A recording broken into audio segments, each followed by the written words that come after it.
สบายดีพี่น้องวันนี้มาตลาดเทนเอเชีย Hello everyone today we come to เทนเอเชีย supermarket เลยเดี๋ยวเจ๊ป้ายมันอยู่ห่างเลยพี่น้องมันอยู่ใน Milwaukee Wisconsin it's in Milwaukee Wisconsin แต่อยู่ในเมืองเฮาในบ้านเฮาพี่น้องเอามาหลอกลีนโอเคขอบคุณเขากินเลยอีกแรกเลยเดี๋ยวพี่น้องมียังเมื่อ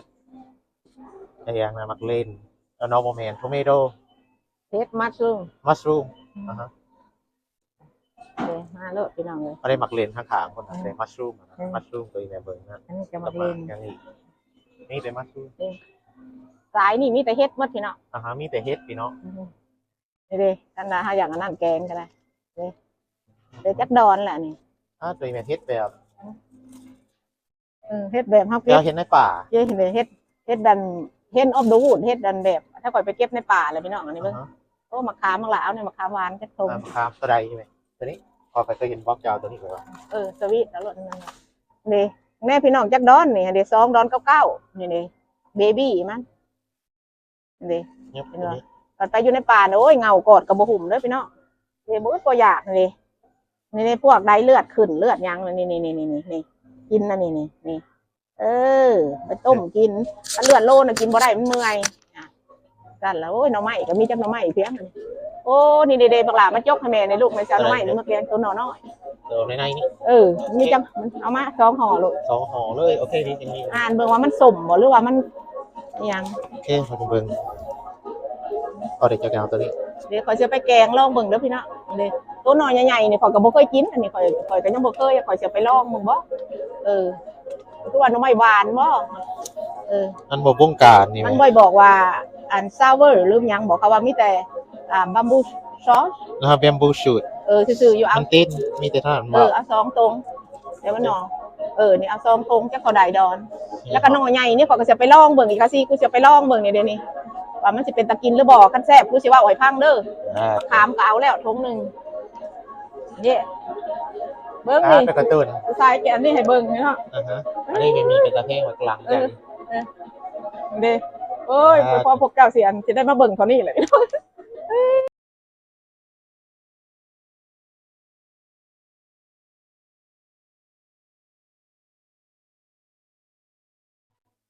ว้าวให้คนเบิ่งนะบ้านนี่สิใส่ตอนนี้ เป็นของกระตุ้นโหลดพี่น้อง เพราะว่าสิใส่สดๆพี่น้องเพราะว่าบ่ให้มันยาวนะวิดีโอนี่เบิ่ง ต่อมีเพลงอีกในรอบอีกหน่อยมาเด้อพี่น้องเด้อนี่เด้อสื่อมันเด้อแพนด้าเอเชีย เพนเอเชียมาร์เก็ตนี่ มาร์เก็ตอันนี้ เก๋เขาใส่ซื้อมาเก๋ แพนด้าเอเชียซูเปอร์มาร์เก็ตโนแมนตะวันลูก เพนเอเชียซูเปอร์มาร์เก็ต แพนเอเชียซูเปอร์มาร์เก็ตขั้นป่วยอ่านภาษาอังกฤษเป็นผู้จักเลยนะพี่น้องนอกจากผู้อ่านบ่เป็นนี่ไปบ่ล่ะพ่อบาทนี่เพราะว่าสิไปตลาดใหม่พี่น้องสิซ้ายให้เบิ่งนี่ให้เบิ่งไปเป็นขั้นตอนนะพี่น้องเด้อไม่ใช่ของจานเอาของจีนนี่ไหม อันนี้ก็จักแม่นเพียงเนี่ยอ่านบ่เป็น แต่อย่างของนี้เอาของจีนนี่ไหมว่าใช้นิวเยียความมันใกล้ๆ เจ๊ลูกเจ๊อันนี้ เยี่ยของจีนI know แบบเจ๊จะภาษาเขานะ ภาษาเขาอันนี้บ่นี่นูเยีย นิวเยียเขาใครว่าว่าเดือนหนึ่งนี่จะเป็นนิวเยียเขาจะเป็นปีอย่างเขาแบบเมืองลาวเมืองลาวมีคือการอยู่เดือน4เดือน3เมืองลาวฮะเดือนเมษหรอเดือน5อะไรไหมตัวเขาตั้งนี่ไหมบัตรขั้นสมมุติเขาไปใช้ในท่าเฮโร่นี่ไหมเดือนหนึ่งเขาตั้งเป็นแรดเทอร์นี่ตัวไพ่เลยเขาปุ่นเขาก็มีอยู่นี่เขาคล้ายในได้หรือเบิ้งปุ่นเบิ้งดอน49 32เอาใช่ไหมอย่าลืมเด้ออันนั้นเด้ออันนะอันเขาปุ่นแม่ว่าสิเมื่อเห็ดอันนี้เมนมักแตงเขาปลูกอยู่ฮาวายเด้อพี่น้องอันนี้นะในมันกะแพงนะนี่ในนี่มันนี่กะแม่นบ่ละว่ายังบ่ถึงแม่นล่ะนี่อันนี้เมนมักแตงปลูกอยู่ฮาวายแนวนี้แล้วแหละบ่มีดอกมักแตงสั่นเอาต่อแต่เขาจะมาขายมาปลูกอันนี้มันอยู่ฮาวายเพราะเขาปลูกมันแพงอันนี้กับมังนาวหมักแอปเปิลหมักเพียงพี่น้องนี่สายนี่กับมังนาวเขียวอันนี้แหละก็เจ้าเอาเมื่อตำนะลูกเขาเมื่อตำนะนี่เมื่อตำตำกินนี่ขอเชื่อเมื่อตำก่อนไปตำก็ด้วยกะซีกูเห็นคนตำกูจะเมื่อตำเบอร์ล่องเบอร์มันแสบรู้นัว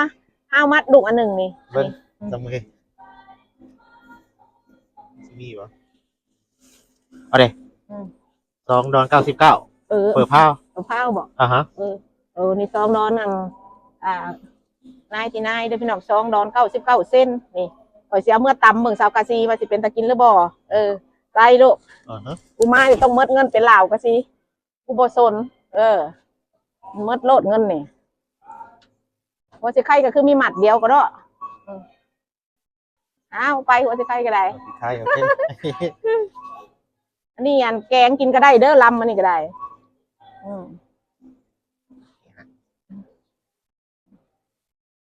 กูจะว่าวิดีโอกูยาวขนาดกับพระเจ้าจริงเด้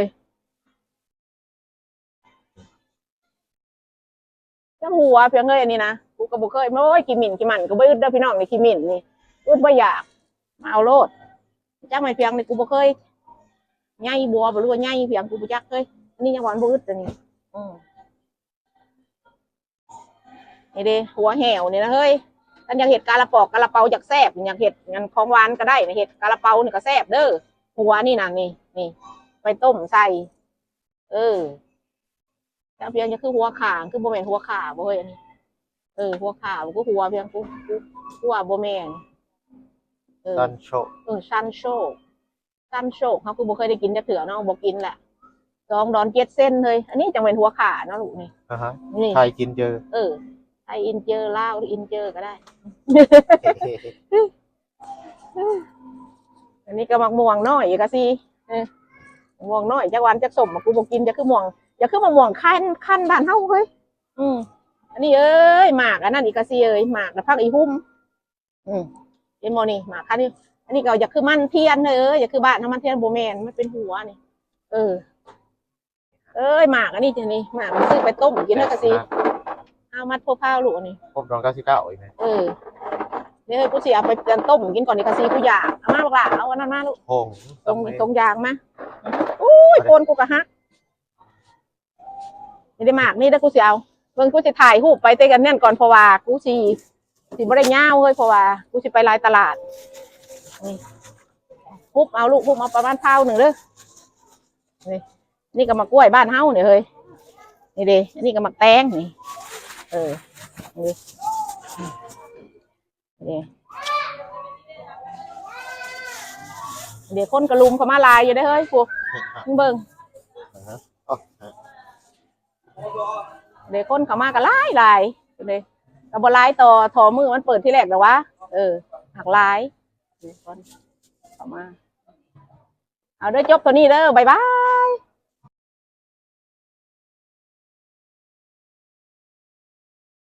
เรียวบางพี่น้องมีใส่ข้าวกีเกาหลีพี่น้องอะไรตัวนี้ก็ได้ตัวอะไรก็ได้มดในไส้ฮะนะหรือว่าเขาอยากไปสว่าไปซี่ก็ได้ต้มแล้วจังสว่าได้มดนะพวกนี้อยากได้ทรายดำก็ได้นี่เดี๋ยวมันดำนะเนี่ยดำนี่เขาก็ซีเมนมาจากเห็ดแต่มันยังเขาก็พูดอะไรนี่เห็นโมเห็นย่ำเห็นยิ้มกินนี่ก็แซ่บนี่พี่น้องนี่แหละคอยหังเมื่อเห็ดคอยยังย่ำคอยก็ย่ำแต่บ่ย่ำคอยก็บ่ชนคอยซื้อเมื่อแล้วมันนี่ตามปกติคอยเห็ดใส่ข้าวจีแซ่บเด้อใส่เห็ดใส่ยังเขาใส่ใจข้าวจีนะนี่เลยเขาก็จะเอานี่เขาจะเอานี่ถุงหนึ่งจักดอนอันนี้$4.49อันนี้เอาลูกตัวหนึ่งตัวนี้ก็เสียวเมื่อนี่เสียวเมื่อไหวนี่ตัวนี้นะ$5ลูกนี่$5.19เอาอันเมื่อไหวเดี๋ยวเขามัดให้ตัวนี้เลยเอา2 ถุงเอาไปหาของกินเอาเล็กอันพวกเอ็นพวกลิ้นพวกพังเฮ้ยนี่พวกกระดูกนี่ดูใหญ่อันนี้นะใส่นี่กะซีมึงเห็นบ่มึงมามึงเห็นบ่ใส่อันนี้เด้นี่ใส่งัวนะเฮ้ยแบบมึงเสียเมื่อไหวมันเปื่อยแล้วมึงสิมาเห็ดนั่นตัวนี้โอเคนี่การมาใส่ซื้อในตลาดมันเป็นตะกินเด้อเสียมาใส่แบบใส่ก้อยนะเฮ้ยนี่มันเอ็นเนาะนี่นะลูกอ่านมึงนุ๊กมันเป็นเทนเดอร์ป่ะ beef order beef order สื่อ beef order สื่อมันบ่แม่นสั่นเขาใส่สื่อนั่นbeef order บ่ได้เขาบ่ได้ว่าเทนเดอร์บ่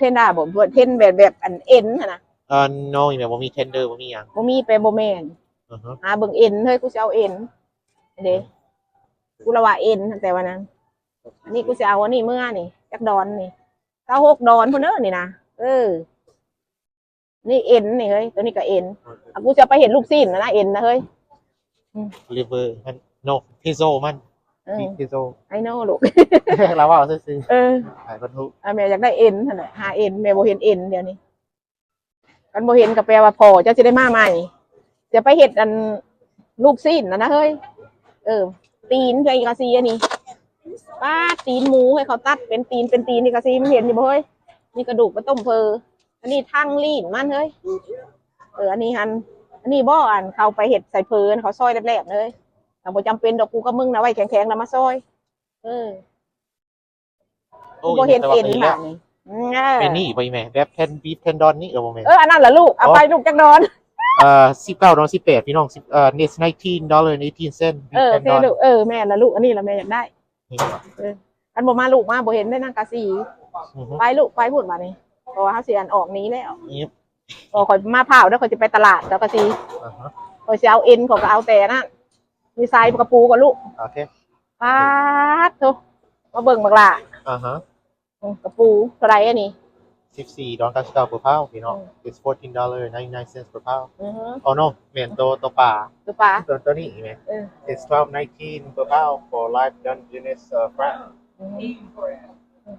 กุ้งลูกoh yeah ตัวกุ้ง for live lobster large it is $14.99 per pound look at that one it's very big ใหญ่เลยพี่น้องตัวนั้นมีฮอตสเตย์ตัวนั้นได้ลูกแม่ยังกระปูคนละกระปูได้ลูกอันนี้ตัวปูใช่ไหมนี่เป็น large king crab live king crab $50 per pound $50 per pound อันนี้$50 per pound เป็นว่าเขาฮอต100อยู่ใครว่าเอาไปขั้นพออยากก็ลองเบิ่งเดี๋ยวตัวนี้พอพังอยู่live black grouper คอยว่าเมนบออันนี้เมนจะขึ้นน้ำผึ้งนี้ตัวนี้ก็ห้องเอียวตัวนี้เอียวไปเลย$18 ละพาว$18.99 no $17.99 pound for this one $19.99 per pound for live black grouper ว่า I believe this one อันนี้คอยบ่ฮู้ปลาตัวนี้อันนี้แม่ตัวนี้นี่มันน้ำตัวนี้เอียว